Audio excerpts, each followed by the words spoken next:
Olá pessoal, tudo bem?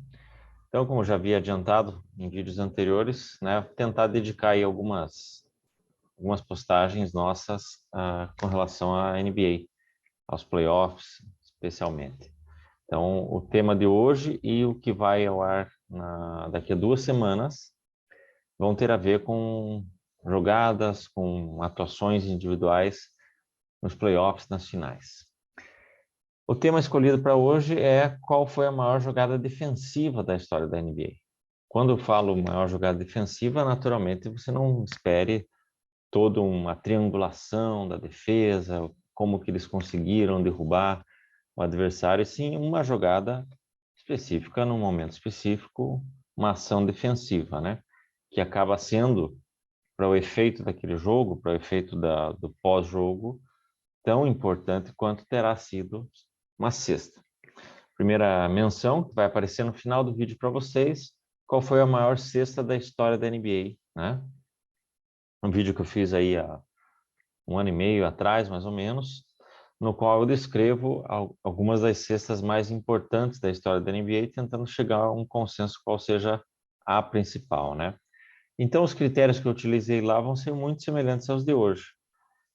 Um dos principais, naturalmente, é que para ser a maior cesta ou a maior jogada defensiva tem que ser, de fato, nos playoffs e necessariamente em fases mais avançadas, não apenas exclusivamente nas finais, né? Melhor será se fosse nas finais, mas também tem algumas situações de finais de conferência que podem chegar no mesmo patamar de uma cesta ou uma jogada defensiva feita, realizada nas finais, né? Além disso, além de ser, né, um jogo de pós-temporada e um jogo importante, já tem que estar numa fase, um momento agudo dessa série.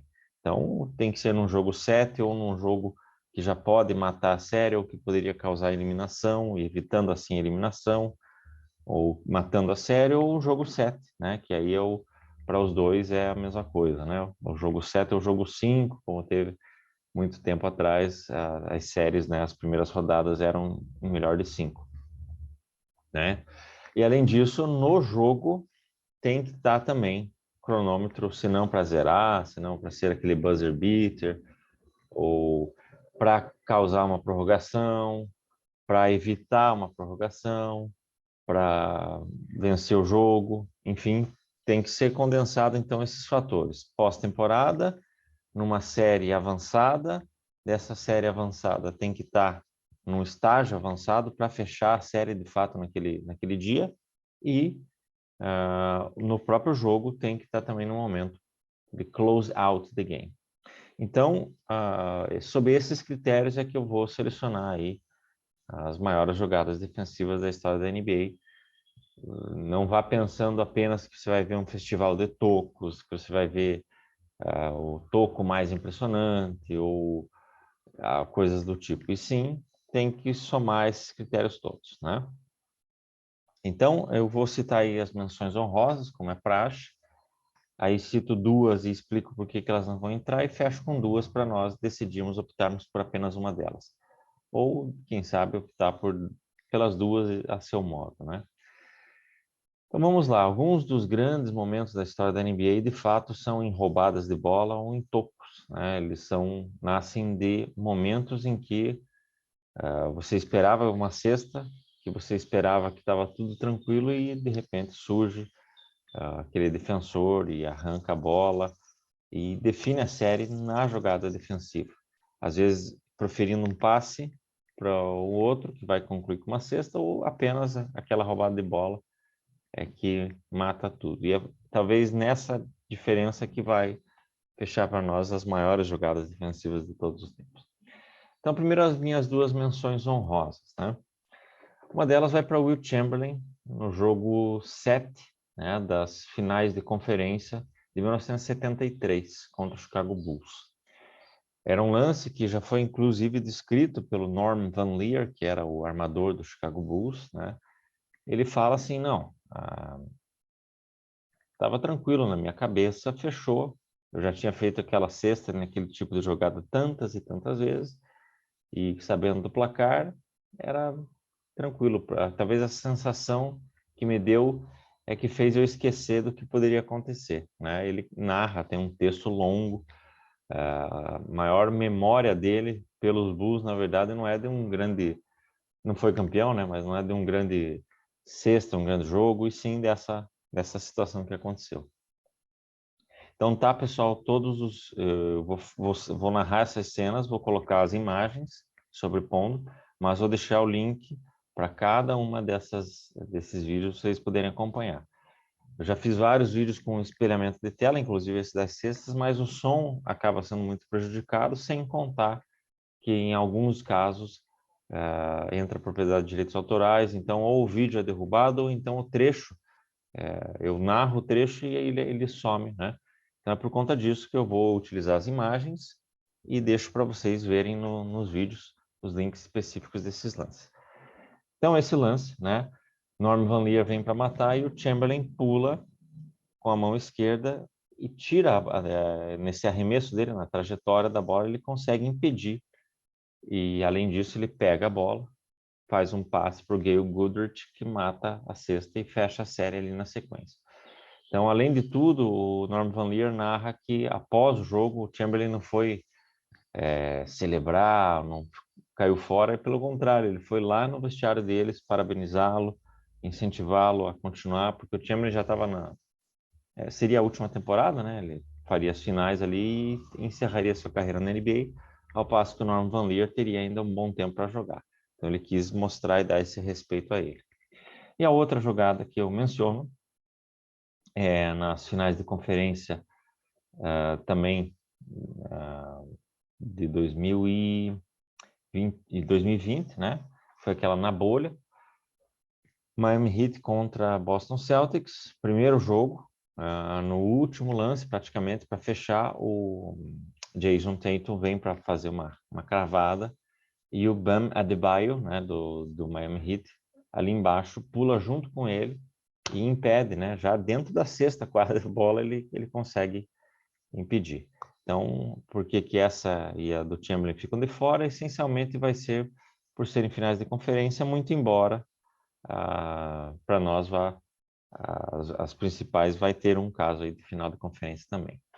A do Chamberlain era jogo 7 e essa era jogo 1, mas acabou se revelando decisivo, né, para tudo que aconteceria na série, porque que o Miami Heat progrediu em direção às finais e o Celtics não. Talvez até no psicológico afetou demais e prejudicou para a sequência dos lances. E aí, vamos colocar as duas menções honrosas, aquelas que ficam ali na rabeira, mas não vão ser escolhidas para nós como as principais, né? Uma delas é a famosa Bird Stole the Ball, né? Larry Bird faz a roubada de bola, um lance em que ele havia perdido, né? Ele comete um erro lá e a posse é novamente para os Detroit Pistons, e ele se redime do erro e não apenas se redime, como paga com juros e correção monetária.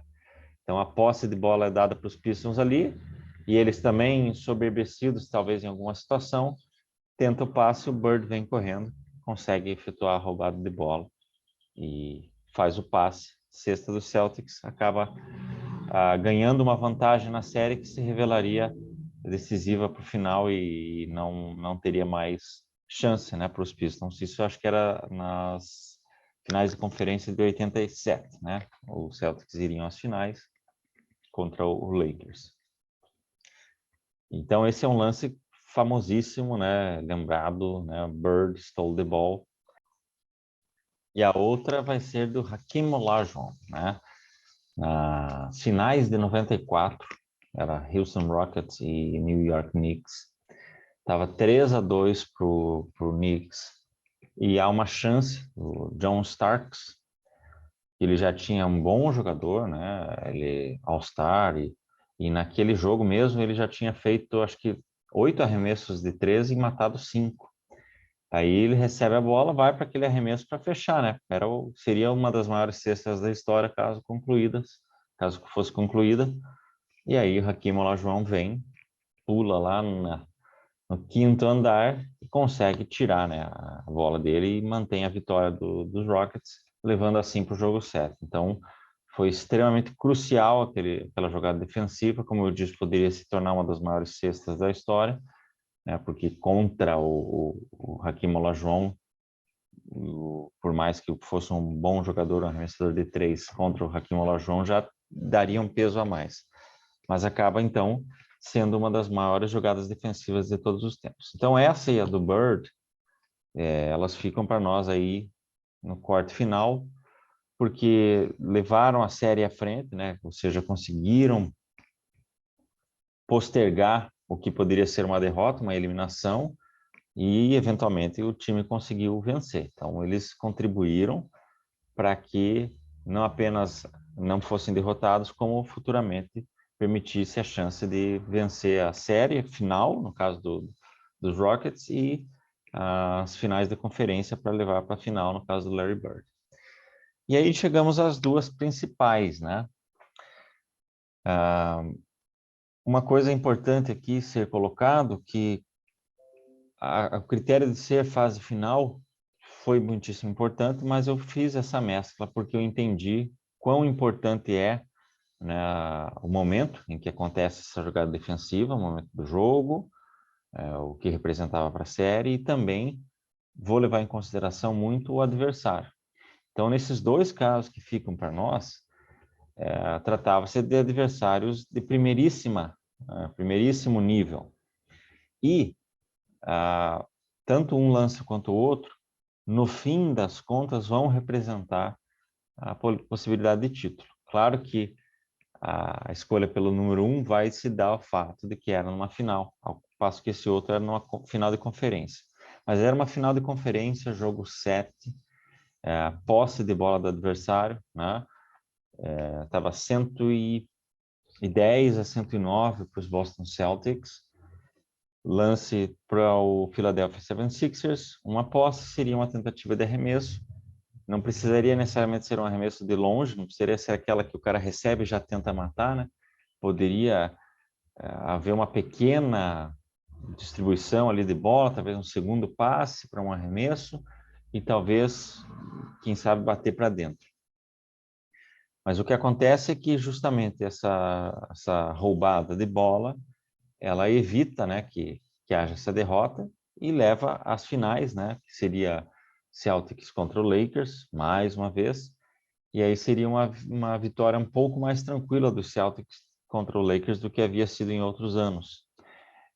Então, foi muito decisivo e também era o time do Wilt Chamberlain, era o time muitíssimo forte, os 76ers, que seria o primeiro a derrotar, 2 anos depois, o primeiro a derrotar e acabar, né, com essa dinastia dos Celtics.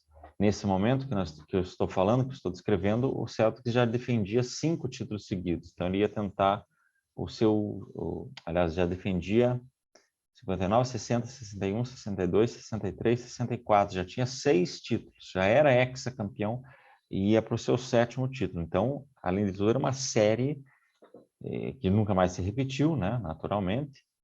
O que mais nós tivemos foram tricampeonatos. Então, aí nós já estávamos com um hexacampeonato, podendo se tornar um hepta, e que tornou-se um octocampeonato.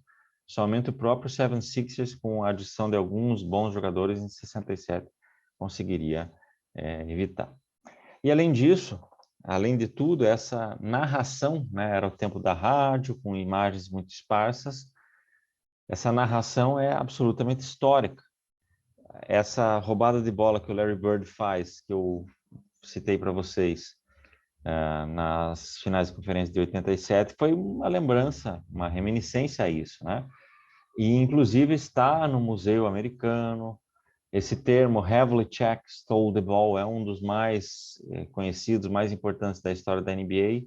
Então, tem uma série de fatores que colocam e poderiam deixá-la, sim, em primeiro lugar. Mas o primeiro lugar vai ter um simbolismo maior ainda, né? Então, era o jogo das finais, jogo 7. E todos já devem lembrar, né? Cavaliers e Warriors, LeBron James faltando ali aproximadamente 2 minutos. André Iguodala parte para a cesta, o LeBron vem lá da outra ponta da quadra, correndo calculadamente seus passos e dá um pulo certeiro grudando a bola do Iguodala na tabela, recuperando a posse, distribuindo para os seus colegas. Acho que o Cavaliers consegue ali mais 2 pontos. Não, na verdade seria aquela cesta do Kyrie Irving, que eu até menciono numa das maiores cestas de todos os tempos. Mas foi crucial, porque ali se o Iguodala faz, o Warriors toma a frente e provavelmente seria quase impossível, né, de que recuperasse. Além disso, estamos falando daquela que foi a maior virada da história da NBA, né? Eu já fiz um vídeo sobre as viradas, fica também a dica para vocês.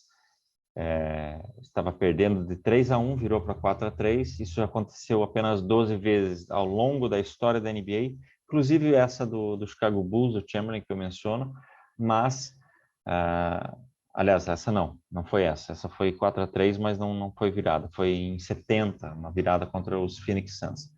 De todo modo, dessas outras 11 viradas não aconteceram em finais, aconteceram ao longo dos playoffs. Então, é a única virada na história da NBA de 3-1 para 4-3 nas finais, sem contar que o adversário, né, o Golden State Warriors, detém até hoje, dificilmente será batido, o maior número de vitórias na temporada da NBA.